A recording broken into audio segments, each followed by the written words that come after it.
Mama,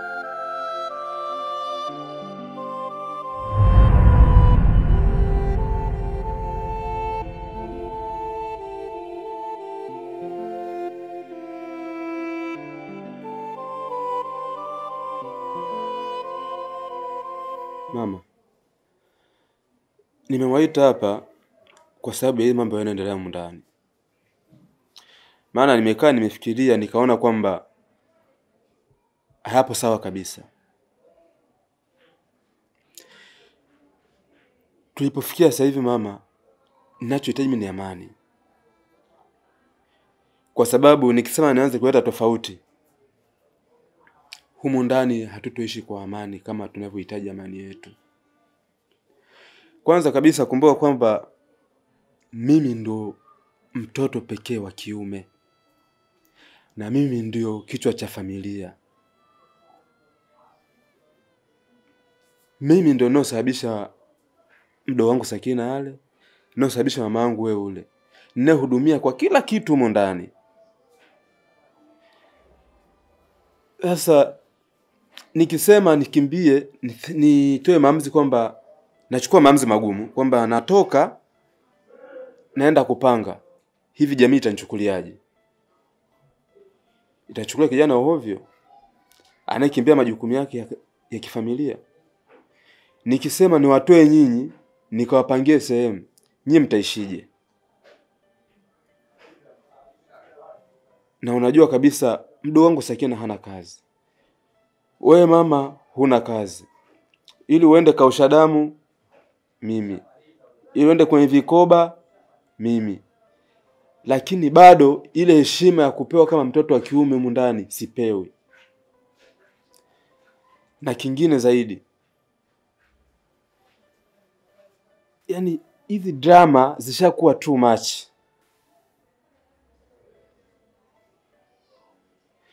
Ninachokihitaji kwa sasa hivi,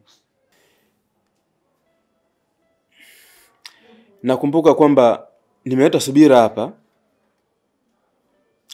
ili niweze kulea hii mimba tukua pamoja. Hilo nalijua. Labda unataka kusema nini? Nilishakuelewa. Sijui leo unalipi jipya. Ninachohitaji mimi ni amani. Ninachohitaji kwa sasa hivi, mpendane. Tupendane. Yaani kiujumla unavyompenda mwanao Sakina, basi na Subira naye mpende hivyo hivyo. Nani binadamu? Kwa sababu kumbuka nilimtoa kule kwa Bishija ili kumtua mzigo. Hilo nalijua ji. Sikiliza nikwambie. Huko kote nilishakuelewa ji. Naona unazunguka sana. Naona sasa hivi umekuwa umeshakuwa baba wa familia. Hongera kwa kuwa kiongozi wa familia, kwa kuwa mtoto wa kiume, maana mmesha kalili. Ukiwa mtoto wa kiume kwamba ndio kiongozi wa familia. Nashukuru pia kwa kunisimanga na chakula chako unachoniemelea. Nakushukuru sana. Yaani umekuwa kiasi kwamba leo wewe unaniita mimi kikao. Yaani hii ni jinsi gani inaonekana kabisa wewe umesha improve. Naongea Kiingereza kuonyesha msisitizo. Wewe wa kuniweka mimi kikao leo? Safi, baba mwenye nyumba, kiongozi. Leo umeamua kunisimanga kwa kile unachonihudumia, si ndio? Safi sana.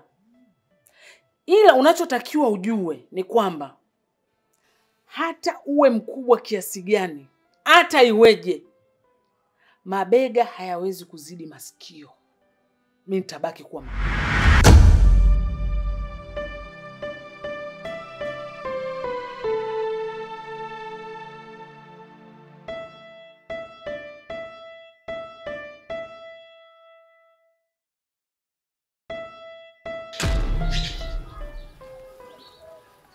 Samahani kwa kuchelewa kwanza. Najua nimekuchelewesha sana. Lakini wewe mwenyewe unaelewa kazi zangu pale.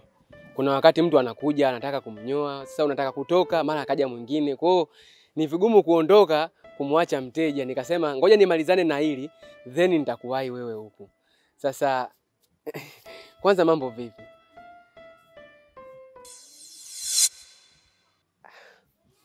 Sawa. Kama nilivyokuahidi, kuwa nitakutafutia zawadi kwa gharama zangu mimi mwenyewe ili nikufanyie surprise nzuri kabisa. Na nikitoaga ahadi mimi huaga siwezi kuivunja ahadi. Naitimiza ahadi yangu sasa hivi. Naomba ufumbe macho.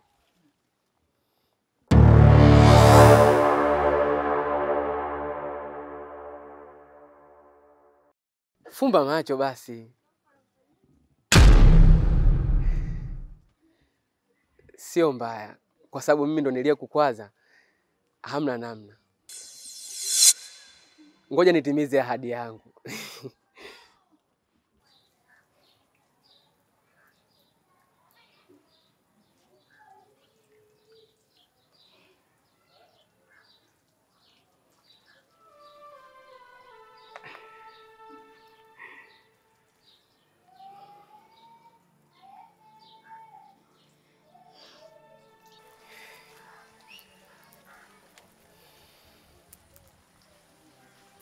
Hivi we Side, icheni sekwenda nao kausha damu hii.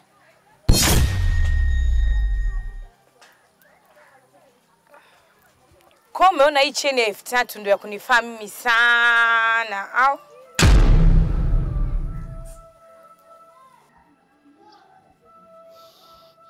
Lakini mpenzi wangu Zuhura, kumbuka mimi nimepambana kukitafuta hata hicho kidogo ambacho unakiona ni kidogo. Na kwa nini hutaki kukipa umuhimu kitu ambacho mimi nimekithamini na nikakinunua kwa sababu yako? Hiyo ni zawadi yako. Nimeamua kukusurprise kwa kukupa hicho kitu. Kwa nini usikipokee lakini? Siku nyingine kama hauna kitu cha maana cha kunipa na kinachoendana na thamani yangu, naomba usije kanipotezea muda. Maana nimekuja hapa nimekaa muda mrefu afu unakuja kuniletea kicheni cha 3000.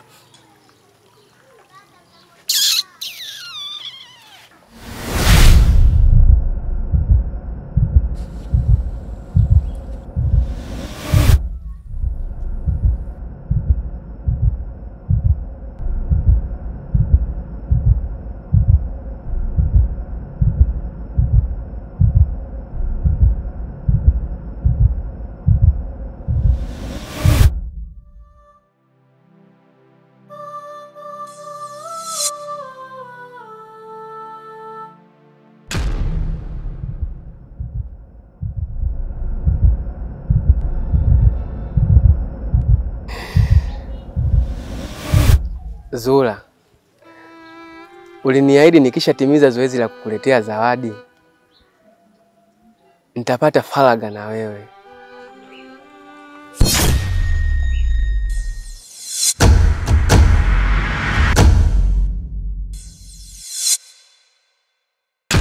Zuhura, lakini uliniahidi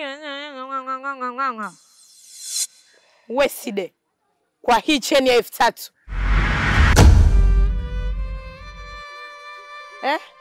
Side, mimi sio wanawake zako wa 3000.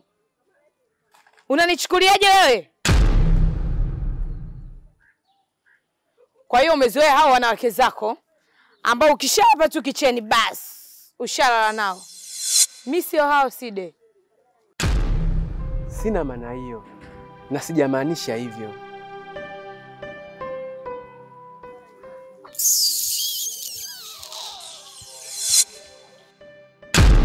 Zuhura. Zuhura.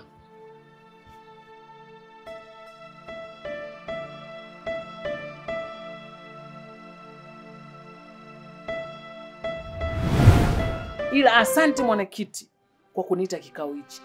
Kinachotakiwa ujue ni kitu hichi. Mimi kama mama nilioanza kuona jua kabla yako. Mimi hata mapenzi, mimi nimeanza kufanya mapenzi kabla yako. Wewe ukiwa na maziwa mdomoni, si unanielewa? Mimi nimeanza kujua ladha ya mapenzi. Sasa hivi wewe umekuwa unajiona unajua kila kitu. Mimi najua zuri, najua baya. Kwa mapenzi yangu tu naamua kukuonyesha njia, mtoto wangu unapotea. Na kuambia hapa sio, huyu mwanamke hakufai. Unaniona mimi akili zangu hazipo sawa. Ya unanichukulia kama ya Ivinza hivi yani. Yaani nanuka yani. Unanichukulia poa fresh barida. Nashukuru. Lakini kama mzazi natumia nafasi yangu kukuelewesha mwanangu. Huyu mwanamke hakufai. Tukija katika mila na desturi zetu sisi wa Tanzania, sisi tunaishi katika mila na desturi bwana. Sisi sio wazungu. Huyu si ndo mke wako kaja hapa ukweni? Kisheria unapofika ukweni lazima ufanye kazi pale ukweni. Lakini mke wako tangu kafika hanifulii. Mimi nahitaji anifulie huyu mpaka nguo za ndani. Unashangaa. Si mwanamke mwenzangu? Anipikie, asafishe nyumba, anikaribishe. Enzi wajomba zetu, mababu zetu, mabibi zetu wameolewa. Mtu akiolewa akifika ukweni anafanya kazi zote za ukweni, lakini sio mwanamke. Mimi najifulia, mke wako yupo? Kweli? Nafua nguo zangu za ndani, mke wako yupo? Nafua sidilia. Mimi niamke nijipikie wakati mwingine wakati yeye yupo. Yeye anafanya kazi gani?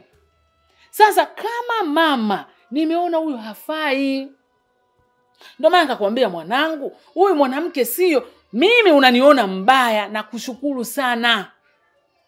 Lakini huyu angekuwa na maadili yetu ya Kitanzania. Ile siku ya kwanza alivyofika, kwanza huyu aniamkie kwa magoti. Ananiamkia amesimama wima kama mkojo wa asubuhi. Upo?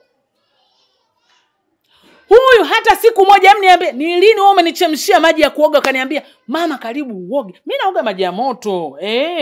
Mifupa yangu sasa hivi ina nani? Ina kutu. Mimi mtu mzima, nataka nioge maji ya moto. Lini ukaniambia mama karibu maji? Lini? Chakula chenye siku kupika kwenye hajui, machumvi kibao, utasema ametoka mkoa wa Uvinza. Ananikaribisha chakula amesimama wima kashika kiuno. Kweli huyo ndo mkwe? Mkwe anashindana na mimi? Mimi napita natikisa wao na yeye ananitikisia. Kuna mkwe hapo?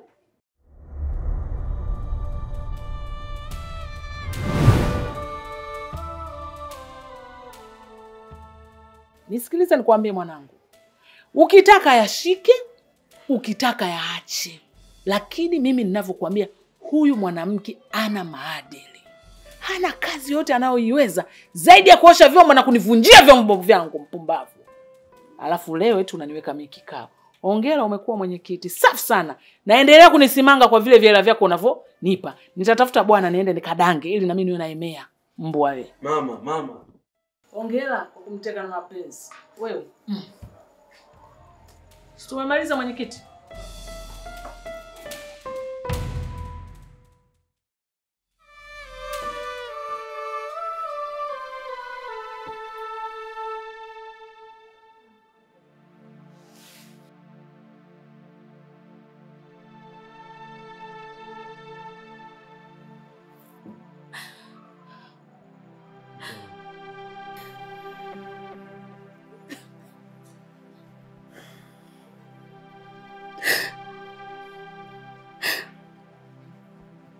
Je, mimi sijawahi kuona wala kusikia eti mkwe anamfulia mkwe wake nguo za ndani. Hivi mimi nina makalio gani? Niseme nitikise mbele yake? Hivi kweli hata ukinitazama tu mimi naweza nikashindana na mama mkwe wangu kweli? Kwani mama mkwe nimemkosea nini? Je, kila siku nakwambia mume wangu, kama kuna chochote ambacho mimi nimemkosea mama, basi angesema hata kwenye kikao. Uliko hata kunizidishia maneno ambayo mimi siyafanyi. Kwani ni makosa gani jamani? Ina maana wote wanaoishi na wakwe zao ndo wanaishi hivi kama mimi? Mungu, kwani mimi nimemkosea nini mkwe wangu? Na kama kuna mahali nimemkosea basi angesema. Mimi ningemuomba samahani hata kwa kumlamba miguu yake. Mimi naumia. Mimi binadamu jamani, mbona mimi ananizidi mengi jamani? Mimi naumia mimi.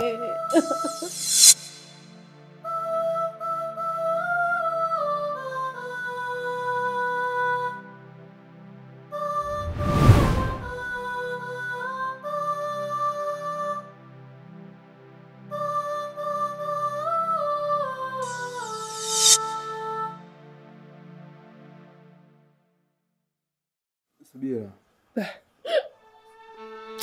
Hii swala nilikwambia nitalifanyia kazi. Na ilikuwa lengo niweka kikao. Na kulifanyia kazi kwenyewe sio kukimbia. wala sio kuikimbia familia. Ila kuifanyia kazi ni kuifanya familia iwe bora na iwe na muunganiko. Kwa hiyo sio kwamba sielewi maumivu yako, naelewa vizuri.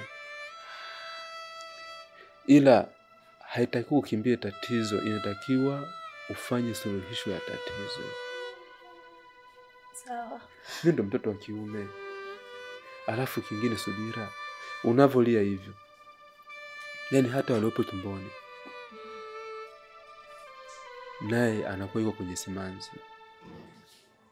Kuna kuomba urelax. Bado nipo katika process za kufanyia suluhisho hili swala. Sawa. Mimi naomba usimame mpaka mwisho wa maisha yangu. Na pia uwe upande wangu. Mimi niko upande wako siku zote. Yaani sio leo, sio kesho. Yaani mpaka kiyama. Maana ndio chaguo langu.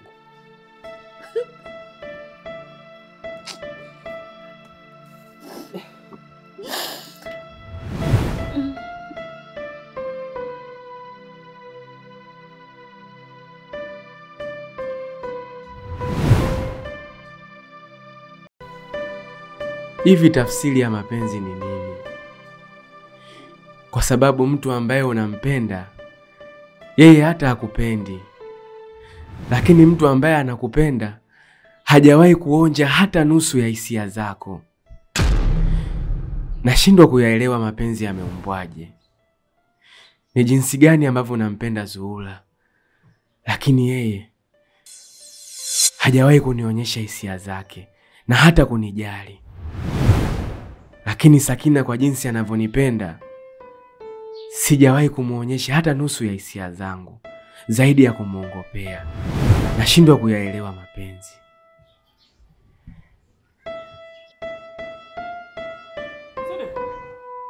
Sidi. Sidi.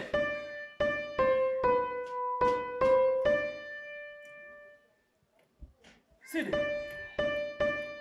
Uko sawa? Sidi.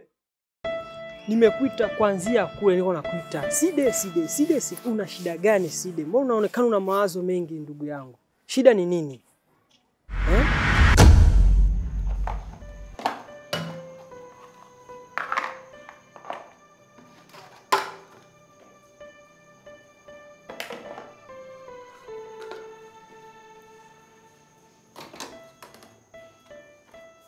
Mwanangu, hivi vyombo tangu muda ule hujaosha?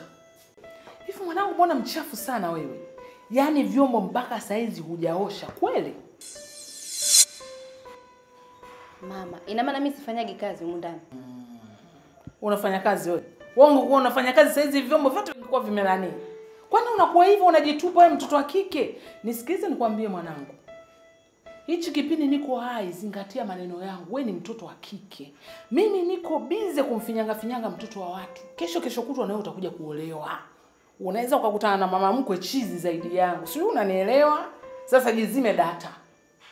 Wewe unafikiri wewe Subira kama angekuwa anajitambua na kujua ishi na mimi vipi, tungegombana?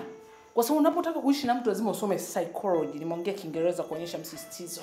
Ile siku ya kwanza tu ile binti alivyofika pale, angeniangukia kwenye miguu akanikanda. Mama, kama Muhindi. Mimi si Mwarabu au umesahau? Lakini ile siku ya kwanza tu nilivyomwona nikaona hapa kuna shida.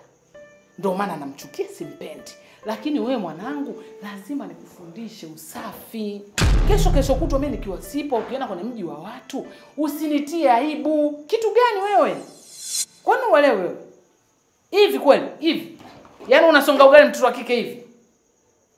Nilisha kuambia ukiwa unasonga ugali, kwanza mtoto wa kike ukiwa jikoni unatakiwa weke kiuno chako chini. Mwanangu, upo kiuno juu kama vile maembe yako juu ya mti. Unatakiwa ukae chini, unasonga ugali wako taratibu. Ukiupakua pale, chukua sufuria lako, tia maji. Safisha mwiko. Hivi kweli? Hivi leo msomo wangu akitokea hapa, akaona kabisa mtoto wa kike yuko hivi. Hii inakaje? Mimi nimekufundisha wewe. Nimekuingiza kwenye msondo siku 7 mwanangu. Mkolo umeenda wewe. Kipanga umepandisha. Mambo gani? Unaelewa maana hii? Au unajizima data? Kwani mama leo umeniamkia mimi? Sio kukuamkia. Wakati unamsema mtoto wa mwenzio lazima umseme na mtoto wako pia, kwa sababu wote ni wanawake. Hilo sufuria unaoliona ndio hilo bakuli lako huko. Hicho unachokiona ndio hicho cha bwana Side. Sasa kama hapa tu unasonga unaacha hivi, huyo Side Mnyamwezi anafanywaje? Si ndio ukishamaliza shughuli yako tena umevaa kijona chako tena safari. Ulivyokuwa una haya. Sitaki uniaibishe wewe mtoto, nataka uwe msafi. Kesho kuto ukienda huko mimi nipewe sifa. Mambo gani haya? Wewe mama, vipi sasa kuhusu mpango ule mkweo? Mpango upi? Uwasubira? Yaani hayo ndo unayajua. Unaona wewe Karume Kenge, hayo ndo unayoyajua. Yaani kwenye swala la udaku la kuharibu ndoa ya kaka yako wewe mbwa huko. Yaani uko vizuri. Ila kuweka mambo yako sawa hapana mtihani, si ndio? Mwanangu mimi nakufundisha, nataka uwe mtu mzuri baadaye. Kwanza nishakwambia fanya mazoezi mwanangu. Umekondeana wewe. Fanya mazoezi, tengeneza, nenda gym, tengeneza vile vihips at least visoge, uwe na mvuto. Sasa vigodoro vyote vilivyojaa kali yako hivyo naye mama.